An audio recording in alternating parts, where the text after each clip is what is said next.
তো বন্ধুরা, এই দেখো আমরা সবাই কোথায় চলে এসেছি। এই দেখো বাবু হেঁটে হেঁটে যাচ্ছে। এই জায়গাটার নাম হচ্ছে কুগড়াহাটির নদী। কারা কারা শুনেছে জানি না, এটা হলদিয়াতে পড়ে কুগড়াহাটি। তো ওই কুগড়াহাটিতে হচ্ছে আমার পিসির বাড়ি। আমরা সবাই ঘুরতে এসেছি। রূপা হলদিয়াতে আমাদের বাবার বাড়িতে এসেছিলো, তাই পিসির বাড়িতেও এসছে ঘুরতে। তাই চলো আমরা এই নদীতে চলে আসলাম একটু ঘোরার জন্য। আমাদের পিসির বাড়ি থেকে একবারে কাছেই হচ্ছে নদীটা, তাই আমরা সবাই মিলে চলে আসলাম। মাও এসছে, আমি, ভাই আর বাবু আর রূপা সবাই মিলে এসছে।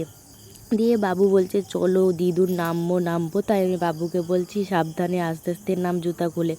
দিয়ে বাবু, ভাই আর রূপা নেমে গেল, আমিও নামছি।